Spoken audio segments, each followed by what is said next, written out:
Thanks, Suzanne. Okay, well, the next question came from Ken Montague, and it was this, and it moves us on quite nicely from this conference, I think. How do you see us building a movement that can significantly raise the argument for climate jobs on the national agenda, or perhaps at the national level? So it's building this movement. We've heard the discussion today, we've heard the arguments. How do we build on that? Chris, do you want to go first?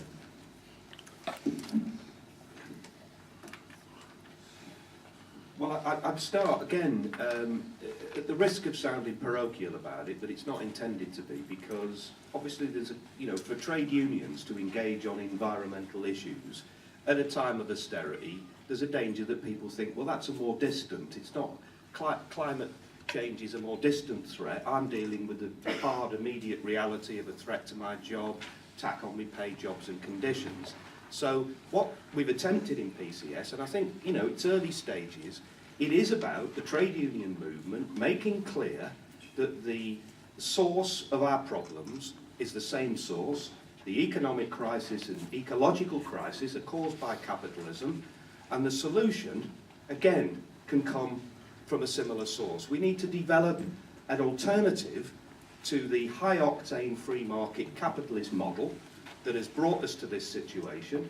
But I think trade unions, there's a variety. We can play a vital role, mindful of the contribution to CO2 emissions from workplaces, building up pressure at a rank and file level, taking up issues in workplaces, taking up issues within the movement, taking up issues through the TUC, but most fundamentally linking up trade unions to the variety of campaigns that have been talked about, the No Dash for Gas, the anti-fracking action that is developing on the filed coast. And I think it is out of the struggle, it is out of activity that we will be able to generate that movement. And I think, and I'll finish with a final plug. I think the climate jobs pamphlet has had an important role in the trade union movement. It's still early days. We were discussing in the workshop the work that we've got to do to engage trade union members far more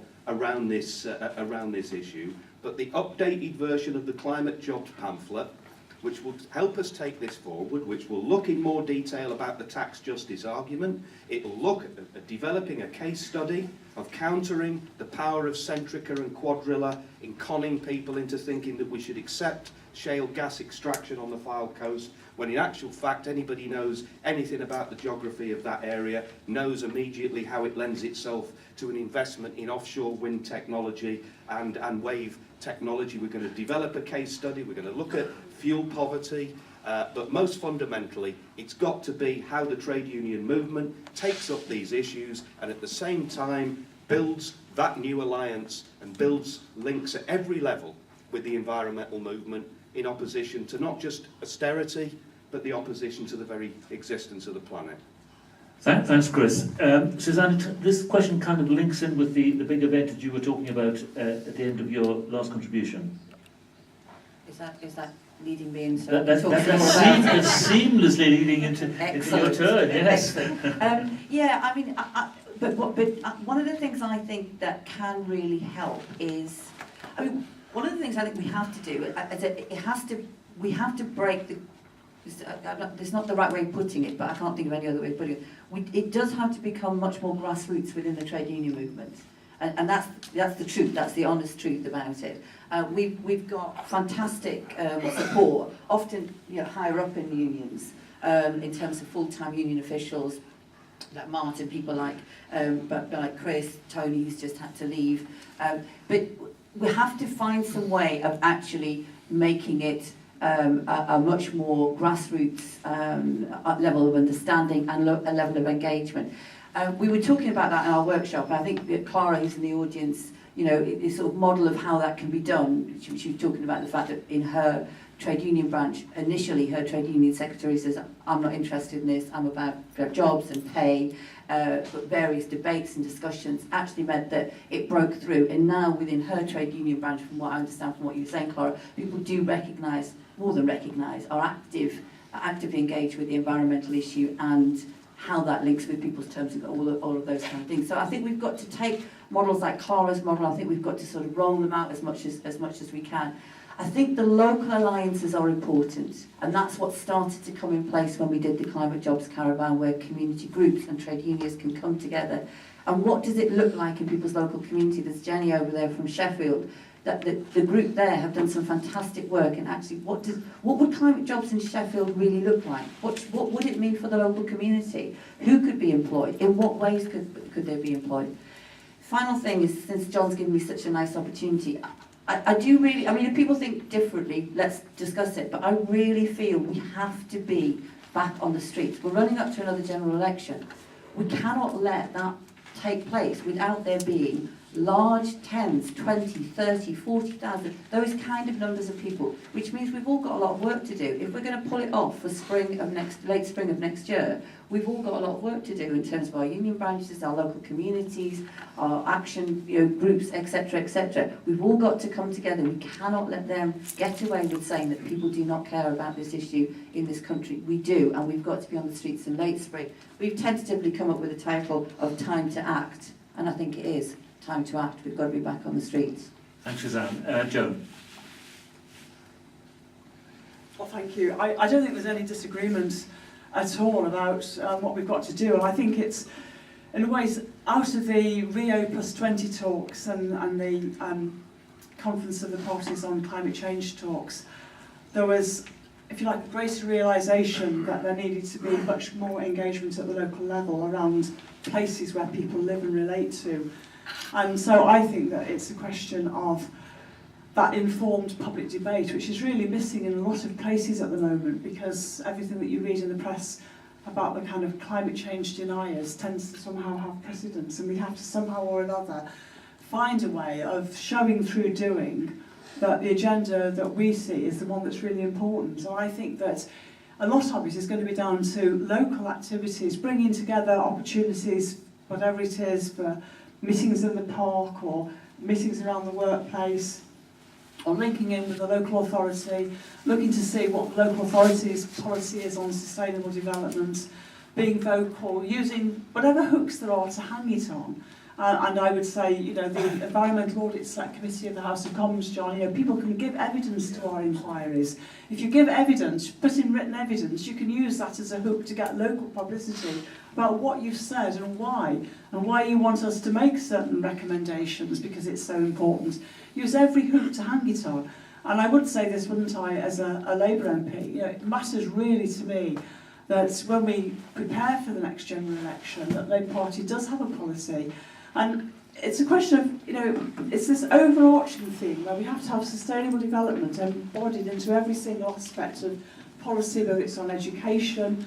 Look at what the government's doing now. They're talking about getting rid of sustainable development in the national curriculum, on energy, but it's really about making all the links in this overarching theme and just using every step along the way to do that. Thanks, Joan. Jonathan. Well, I agree with all the things about the trade unions and local alliances, absolutely. I guess one thing I want to mention is energy bills, because, well, we have a problem, which is that 1 million climate jobs is absolutely the right thing to do, but we have a government that is so far away from being capable ideologically of doing that, that it's not going to happen anytime soon. And I think, going back to the previous question, people get inspired, you know, unless you're going to rely on Barack Obama to provide you with hope, then people get inspired by winning things. So we need to win things. And if I look at the current situation, then energy bills is a big issue for millions of people in this country. You know, I think it's 4 million people are living in fuel poverty. So if we're looking for areas where it's relevant to people's everyday life, and it's something that you can win things on quickly, then I think we need to look at energy bills. And so, you know, it was the No Dash for Gas campaign was spoken about earlier, but the rise in energy bills is being framed by the right as because of renewable energy. And it's rubbish. Something like 10% of the rise is renewable energy, something like 60% is the rising cost of gas. Now this is a live debate that everyone is having, David Cameron summoned the energy companies and said, we've got to sort this out. He needed to look like he was doing something about energy bills. And we need to engage in that argument very strongly. So we need to oppose the dash for gas, and we need to make sure that fracking can't be brought in as the argument made that it's a cheap source of domestic gas. We need to also look at challenging the power of the big six, because I think if you're going to strengthen the argument that the state has a bigger role in a just transition, then one of the things you need to do is break down the power of the big six. So we've got investors lining up to invest in green energy, but this government is still not capable of providing them with the incentives that they need in order to do that. And why is that? It's because the big six control what their energy policy is. So we need to look at where the vested interests are in the system as it stands. We need to look at why there's such a big obstacle between the solutions that we know will work and what is actually happening in practice.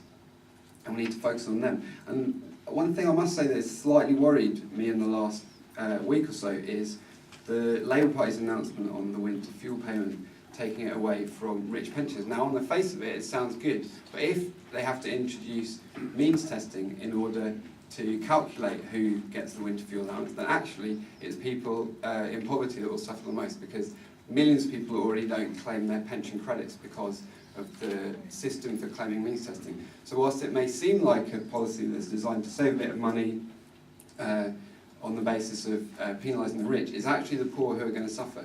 And it's come about because the Labour front bench, unfortunately, is not willing to stand up to austerity across the board, and we need to fight for that as well. Will.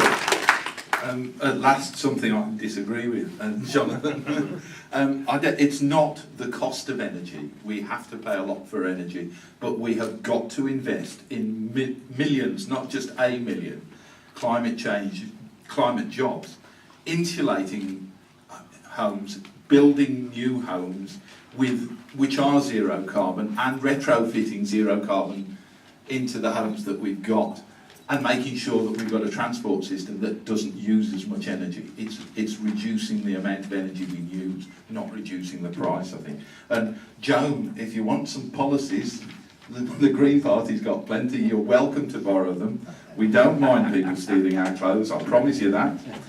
And yes, the People's Assembly has recognised the need for jobs, and that localising jobs and beating austerity and climate change are one and the same thing. They are two symptoms of the same disease, and you fight them both by fighting the capitalist system that is destroying our lives.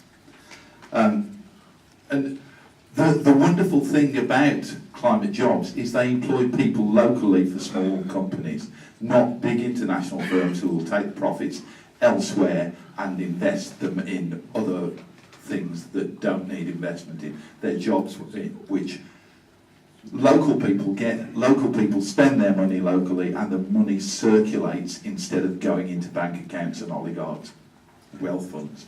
Thank you. Well, thank you. Martin.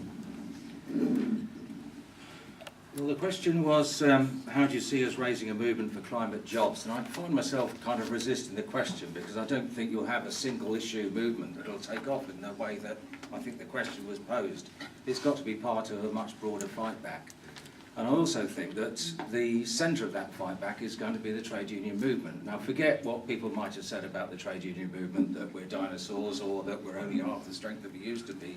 We're actually in much better shape in many ways than we have been for many, many years. I mean, your union, Chris, and my union, and a number of other unions have been at the forefront of industrial struggle in recent periods, and we've actually been honing our skills and our ability to support workers in struggle. We've made ourselves more democratic.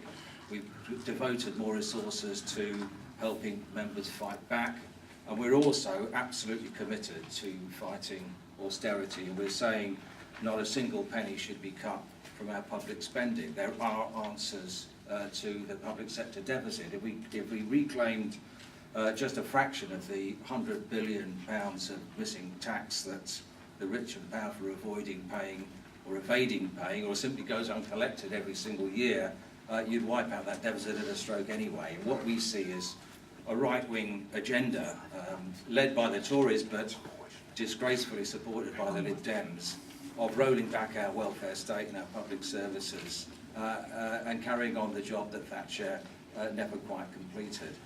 Now we believe that the unions must lead that struggle, and we feel a huge responsibility for that. The People's Assembly coming up this month is a very significant development of some of the work we've been trying to do over the last few years. The two largest marches against austerity, let's face it, in London over the last couple of years have succeeded in mobilising people on the streets in very large numbers, mainly trade unionists, but it's not only been trade unionists coming on those marches.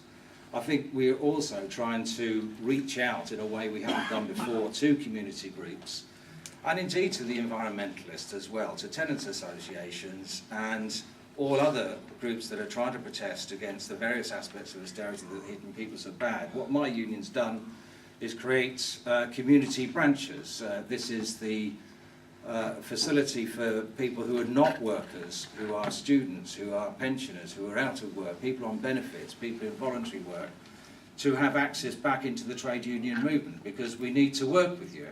We know that when we're out on strike, we can't win without community support, but also if we're going to fight back against austerity and we take a leadership role, we can't do that on our own either. We have to find a way to link up with the community. But to come back to the specific issue about climate jobs, that's got to be part of that movement. And I want to see the 1 million climate jobs, which I've given my wholehearted support to, and so has my Union Unite. I want to see that as part of that movement and part of that agenda. So when we framed our solutions for post-austerity Britain, when we take that argument down to our shop stewards at a local level, when we take it through our political education courses to our conveners and our reps, when we take it through to our trades councils and, by the way, through our community branches out into the community, we are trying to mobilise a consciousness and give people confidence that there is a solution. Now, we're very well aware that the trade unions have been guilty in the past of always looking as self-interest groups, I think it's been put, to the interest of our workers in manufacturing. Let's just get more jobs, let's just get more industries built, and never mind the consequences. Well, we've changed. We don't think like that anymore. There really has been a consciousness in the trade union movement, and it's people like yourselves that's helped us to realise that. So we are wanting to do that joined up thinking. And part of the solution has got to be, what do we say to people is the alternative to austerity? Now, the alternative is the climate jobs issue, so I won't take the time anymore, but the 1 million climate jobs campaign has been great. I really applaud you, those people who have been involved in it, but now is the time to link up with that broader movement to make that a reality as part of the solution. Thanks, Martin. We've got to finish at 5, but we've got one quick and very naughty question from Clara. So just 30 seconds from each of you. Would you be ready to take part in a direct action stunt to promote the 1 million climate jobs? And if so, what would you be ready to do? Or in Jonathan's case, have done. Jonathan. Yeah, it's been a little while. Well, you know, I've sort of occupied a coal train and tied it to a bridge, so I suppose I've got to go one step further than that, but whatever you like. Okay. It's going to be effective. Jonathan's available for action. Note. Will, beat that. I can match it. I'll do I anything thought you you could. Off the top of my head, I'd like notice this. I can't think of anything really good other than windsurfing round Britain. Okay. Carbon neutral. Windsurfing with a banner rather than a sail, Will. Yeah. Um, Suzanne. Obviously, I've got to say yes, haven't I? Will I? Yes, of course I will. Gosh, I don't know, you're going to have to come up with some ideas, Clara, and test them out and see what flies. Do be aware though, I'm no longer part of that younger generation. So, as one of my kids at school said to me this week, asked me how old I was. I told him I was 49 and nearly 50. And he said, "Oh, I thought you were one of the oldest teachers in the school." That was very perturbing. So whatever, count me in for whatever the older generation can engage with. Okay, so I'm definitely doing that. There's a challenge for your what can the over 50s do? Now, this has nothing to do with the next person I'm going to. But Chris, what's your answer to this? Well, perhaps nothing too overly strenuous, but I'm not averse to. I think if I had to sort of identify an area of activity, it would be around when they start doing the drilling on the Fylde coast. And I think if we could mobilise actions, direct action on the Fylde in the context of arguing for our climate jobs alternative, I think that would be something I'd be prepared to get involved in. There's a great line there, Chris. Homeboy goes bad. Yeah. Okay, Martin. Well, direct action actually has been a very big part of the history of the trade union movement. But yeah, don't give us history right now. We want No, to no, 15 seconds. So the answer is quite simply yes, and I think that my union's saying that we can't afford to just keep within the law for very much longer. If things get as bad as we expect them to do, we're going to have to be looking for new ways of fighting back. We're already looking at leverage strategies and being very, very effective in helping disputes on that. But in terms of direct action, yes, I mean, I think that we've already got trade unions involved in the anti-fracking campaign. I think we've got trade unions involved in CND. We've had people on peace camps. I think it's part of our tradition. What we need to do is mobilise our members to get involved with you, to give you confidence that we are the people to work with and that you get involved with us, and we'll do our best to help that. Excellent. Now, Joan, you and I first met many years ago when you were part of a very naughty Lambeth council who refused to set a legal rate in the early 1980s. So what now? Well, John, you took the words out of my mouth. I speak as a surcharged Lambeth councillor, as somebody who stood up to keep public services in Lambeth at the time of the Thatcher government. And going back to the questions that we had earlier in the previous workshop about the press, that was never properly recognised in terms of what we actually stood up for, working with the trade unions on that. But I was going to say, I think that my days of actually doing that are over, simply because the work that I can do as chairman of the Environmental Audit Subcommittee, I think, is just really, really important. So I'm there to give support to whatever's going on. And given that we do everything for the next generation and indeed for our grandchildren, I'm quite content.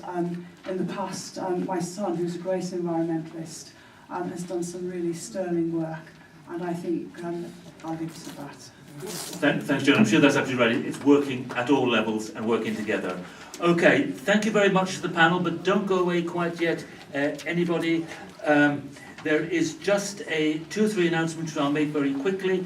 As you've heard, the People's Assembly is coming up. That's Saturday the 22nd of June. I think there are leaflets available, and there'll be the more climate activists we can get there, the better.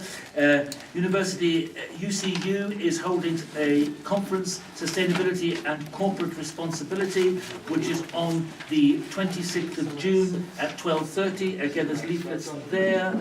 Jenny Patient, do you want to quickly, Jenny, come and make your announcement?